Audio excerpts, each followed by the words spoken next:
To another video of microprocessor architecture. Student, last lecture में हमने i3, i5 and i7 जो processors है, ठीक है, तो उसका हमने डिटेल कंपैरिजन लिया regarding the features of this processors. Also the architecture of Pentium 4 processor का हमने डिटेल स्टडी किया है लास्ट लेक्चर में।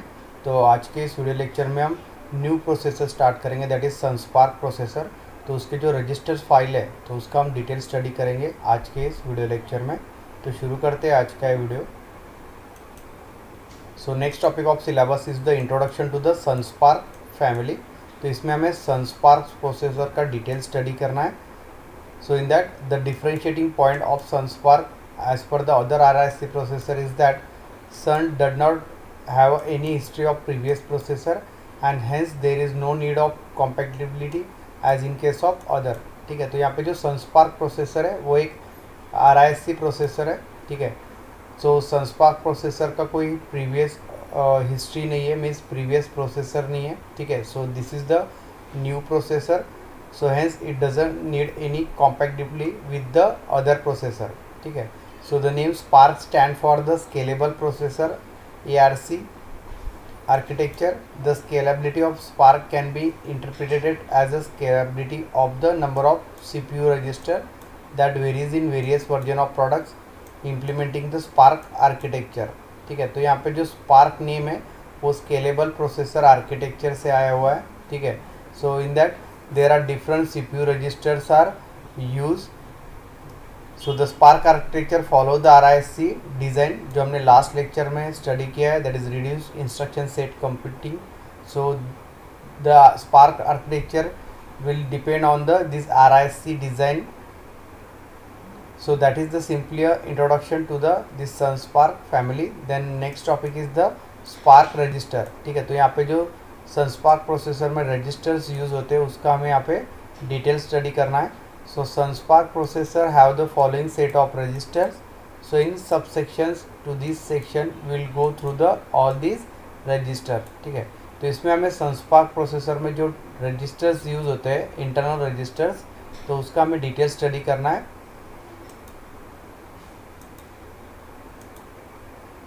So the first register is the general purpose register that is from R0 to R31 for each task, ठीक है। तो Sun SPARC processor में general purpose registers है, जैसे हमने देखा कि माइक्रो प्रोसेसर 8085 में total 6 general purpose registers are there. Like that in this Sun SPARC processor there is a total 32 registers are there, which is a general purpose register from R0 to R31 for each task. Second type is the IU, that is internal unit control and status register, that includes the processor state register, that is PSR, window invalid mask WIM. Third is the trap base register TBR. Fourth is the multiply divide register, which is Y. Program counter PC. Implementing dependent auxiliary state register, that is ASRs, and implementing depending IU default trap Q, ठीक है। तो ये जो है वो internal unit control and status registers में ये सारे रजिस्टर्स इंक्लूडेड है।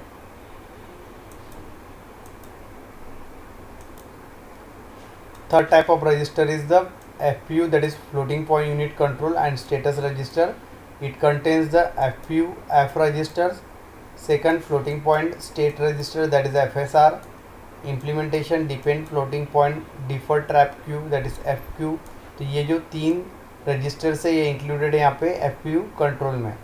फोर्थ टाइप इज द को processor, that is CP control and status register if present, that includes the implementation depend coprocessor state register, that is CSR. Second is the implementation dependent coprocessor default trap Q, that is CQ. So this coprocessor control contains this two register, ठीक है। तो यहाँ पे जो total 4 types of registers है जो सनस्पार्क processor में included है।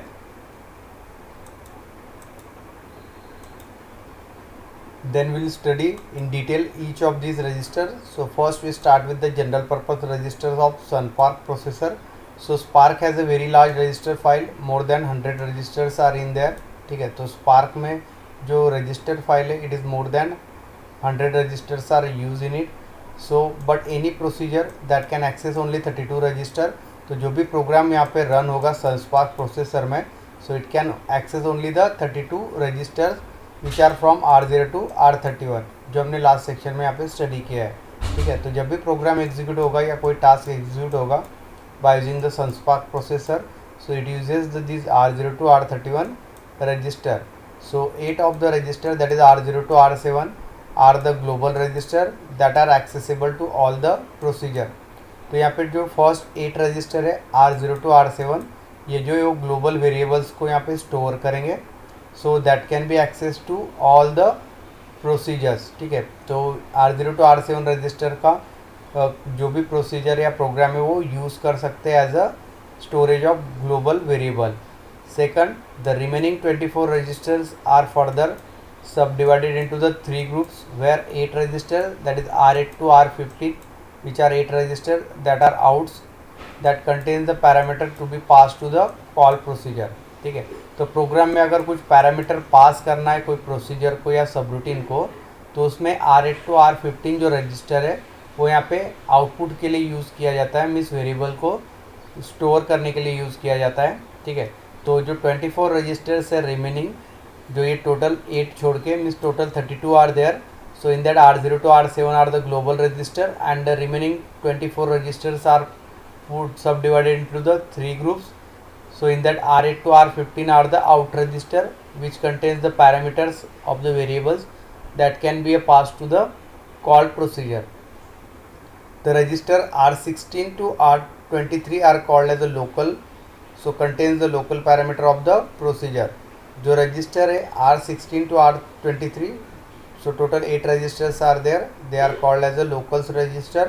तो लोकल पैरामीटर को या प्रोसीजर्स के जो वेरिएबल्स हैं उनको स्टोर करने के लिए R16 to R23 register use किए जाते हैं सनस्पार्क प्रोसेसर के।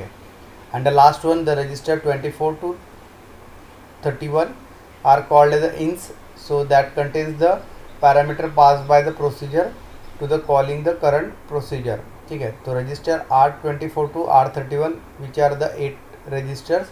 ठीक है, तो ये एज ए इनपुट यूज़ होते हैं जो पैरामीटर पास होंगे प्रोसीजर से कॉलिंग करंट प्रोसीजर में। ठीक है, तो उसके लिए यहाँ पे वेरिएबल्स को स्टोर करने के लिए यूज़ होगा R22 to R31 register. So total there are 32 registers in the general purpose registers of SunSpark processor. So this figure shows the overlapping of register window in the SunSpark processor. It contains the ins register, local registers and the out registers जो अभी हमने study किया है। The CPU of the SunSpark processor contains the 32-bit control register which is called as a window invalid mask, that is WIM, जो हमने last section में study किया है। So each bit is used to invalid a particular window. If the number of windows is less than 32, extra bits are kept unused. So the structure of this register is shown below. ठीक है, तो यहाँ पे window invalid mask WIM जो कि एक 32-बिट control register है वो यहाँ पे सनस्पार्क प्रोसेसर में इंक्लूडेड है। ठीक है, so the structure of this register is shown below. So it contains the W0 to W31 fields, so that is from 0 to 31, so it has the 32-bit control in that.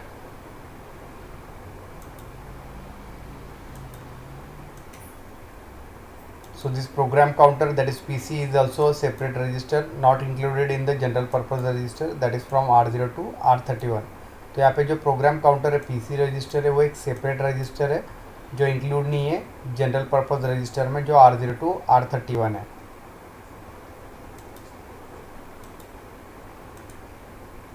Second type of register of SunSpark processor is the IO control or status register. So in that first we'll study the processor state register, that is PSR. So the 32-bit PSR contains the various fields that control the processor and holds the status information. तो PSR जो है processor state register एक 32-बिट register है जो various fields को यहाँ पे control करने का वर्क करता है।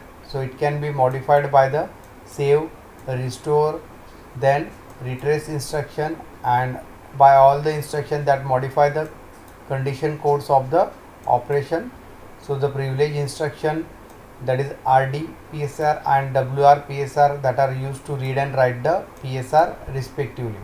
ठीक है, तो यहाँ पे PSR रजिस्टर में जो डेटा रीड एंड राइट होगा उसके लिए RD PSR and WR PSR जो इंस्ट्रक्शंस है वो यूज़ होंगे. RD for this read the PSR that is processor state register and WR means the write the PSR. So these are the instruction for reading and writing operation in this PSR register. तो यहाँ पे detail frame format यहाँ पे दिया हुआ है PSR register का, जो कि एक 32 बिट रजिस्टर है सनस्पार्क प्रोसेसर में.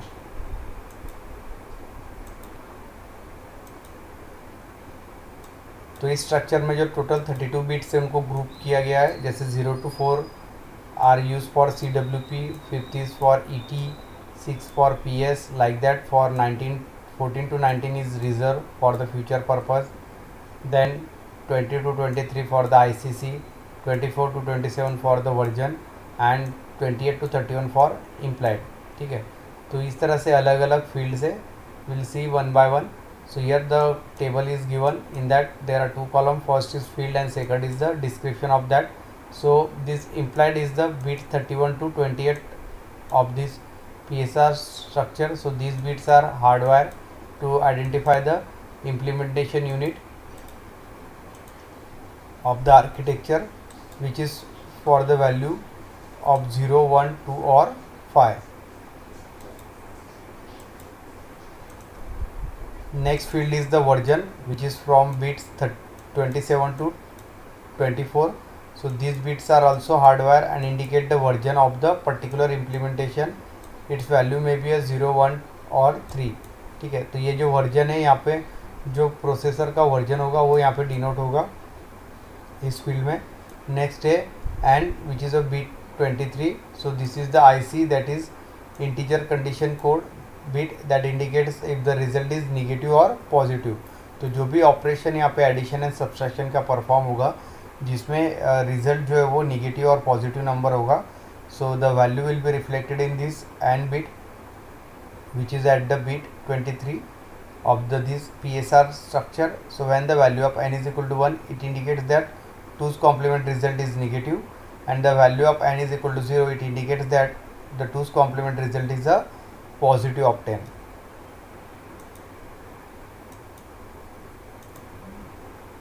Next field is the Z, which is the bit 22 in the structure. So this is also integer condition code that indicates the result is 0 or non-zero. If the value of Z is equal to 1, then it indicates ALU's 2's complement result is 0.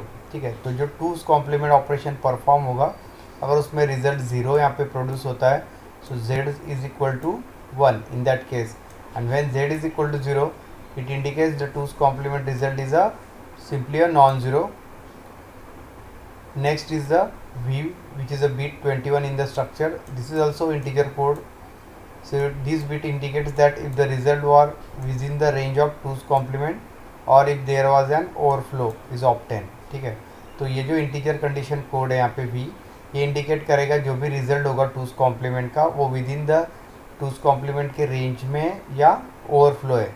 ठीक है, तो ये एक status यहाँ पे denote करेगा range का 2's complement का. So when value of V is equal to 1, it indicates that there is a overflow obtained, and the V is equal to 0, it indicates that there is no overflow. Next bit is the C, which is at the bit 20 of this PSR structure, which is also integer condition code bit, which indicates that if the result generates a carry or not.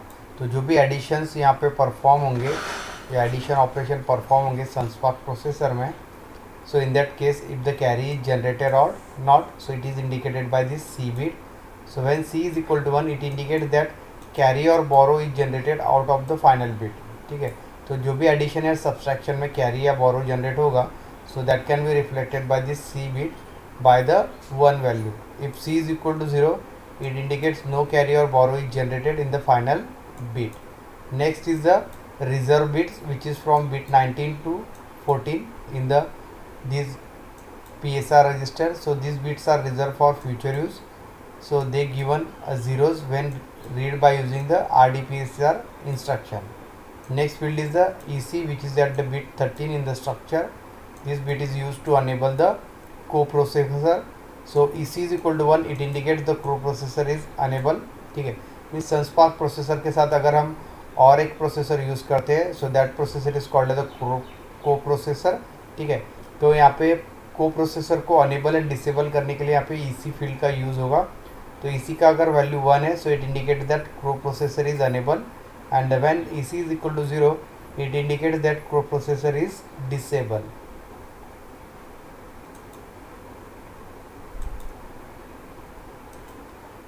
Next field is the EF, which is at the bit 12 of the this PSR structure. So this bit is used to enable the floating point unit, which is EF. तो floating point unit को enable या disable करने के लिए यहाँ पे EF bit को set किया जाता है।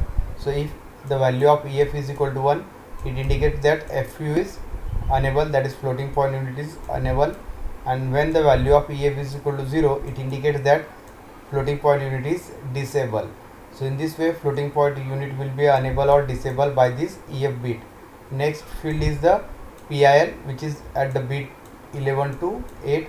So these bits are called as a procedure interrupt level, that is PIL, which will identify the interrupt level above which processor will accept the interrupts. ठीक है, तो यहाँ पे जो प्रोसीजर इंटरप्ट लेवल है, ठीक है, तो ये एक तरह का लेवल है जिससे प्रोसेसर यहाँ पे जो इंटरप्ट्स है by the input output devices, so that can be identify. Last field is the S, which is at the bit 7 in this PSR structure. So this bit determines whether the processor is supervisor mode और user mode. तो यहाँ पे दो modes है, एक supervisory and second is the user mode. So by using this S bit, it will determine that supervisory mode is used or user mode is used. Next field is the PS, which is at the bit 6 of this PSR structure. So these bits store the previous supervisor, that is PS bit, the value of S bit, that is bit 7, before the most recent trap. ठीक है, तो previous supervisory bit को store करने के लिए यहाँ पे PS bit का यूज़ होता है। Next bit is ET, which is at bit 5 in the structure. So this bit is use for enable the trap. Traps को अनेबल करने के लिए यहाँ पे ET बिट का यूज़ होता है। So ET is equal to 1, it indicates that trap interrupt will be enable, and for ET is equal to 0, it indicates the trap interrupt which is a disable. तो trap एक तरह का hardware interrupt है जो हमने already study किया है last lectures में। ठीक है, so next is the CWP, which is for bit 0 to 4. So that is current window pointer, that points the current window accessible to the task. ठीक है, तो जैसे प्रोग्राम काउंटर जो है वो यहाँ पे एड्रेस को पॉइंट आउट करता है, सेम वैसे यहाँ पे करंट विंडो पॉइंटर जो है वो यहाँ पे जो करंट विंडो एक्सेस होगा, ठीक है, तो जो भी प्रोग्राम एग्जीक्यूट होगा उसके रिगार्डिंग, सो उसको पॉइंट आउट करने के लिए यहाँ पे करंट विंडो पॉइंटर का यूज़ होगा। So these are the different fields and its description for this PSR register. And the last type of register in the SunSpark processor is the FPU, that is floating point unit control, and the status register. So this FPU contains the 32-bit floating point F register. ठीक है, तो floating point unit जो है एक 32-bit register है, ठीक है, which are number from F0 to F31. ठीक है, तो यहाँ पे F रजिस्टर का यूज़ किया जाता है फ्लोटिंग पॉइंट रजिस्टर में, जो कि एक 32-बिट रजिस्टर है। तो उसके लिए जो बिट फील्ड्स है वो F0 to F31 है। So unlike the window R register, at a given time an instruction has access to any of the this 32-बिट F रजिस्टर। ठीक है, तो जैसे विंडो R रजिस्टर में कोई रिस्ट्रिक्शंस है, तो उस तरह से यहाँ पे कोई रिस्ट्रिक्शंस नहीं है। At any time the instruction can access this 32-bit F registers. So the F register can be read and written by the FPOP instruction, and by the load or store a single or double float point instruction, that is LDF, LLDF, then STF and STDF. ठीक है, तो यहाँ पे जो F register, इसमें reading and write operation के लिए जो इंस्ट्रक्शन है वो FPOP1, FPOP2, ठीक है, इस इंस्ट्रक्शन से हम रीड कर सकते हैं डेटा। ठीक है, एंड लोडिंग एंड राइटिंग के लिए जो इंस्ट्रक्शन है वो डिफरेंट है। ठीक है, सो यहाँ पे रजिस्टर स्ट्रक्चर दिया है F0 to F31 R register, which is a 32-bit register in this floating point F register.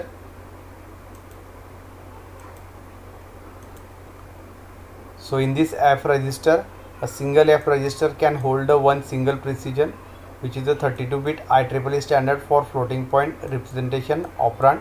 तो सिंगल एफ रजिस्टर है वो एक सिंगल यहाँ पे ऑपरेंड को स्टोर कर सकता है for double precision that is 64 bit. So operand requires N align pair of F register. ठीक है, तो डबल प्रिसीजन के लिए यहाँ पे पेयर यूज़ होगा एफ रजिस्टर का. ठीक है, एंड फॉर क्वाड प्रिसीजन जो कि एक 120 बिट फ्लोटिंग पॉइंट रिप्रेजेंटेशन है ऑपरेंड का, so that requires the align quadruple और एफ रजिस्टर्स. सो दस eight a given time the F register can hold a maximum 32 bit single precision. ठीक है, तो एट अ टाइम जो एफ रजिस्टर है वो 32 बिट सिंगल प्रिसीजन्स या 16 double precision and 8 quad precision operands को होल्ड कर सकता है. So this data format standard will be explain in the next sections. So this will end this study of spark registers, जो कि हमने डिटेल में यहाँ पे जो स्पार्क रजिस्टर है उसका स्टडी किया है, जिसमें general purpose integer unit FU registers है. तो आज का ये वीडियो लेक्चर हम यही एंड करते हैं. नेक्स्ट वीडियो लेक्चर में हम सन स्पार्क माइक्रो प्रोसेसर के जो डेटा टाइप्स है उसका हम डिटेल स्टडी करेंगे. So thank you.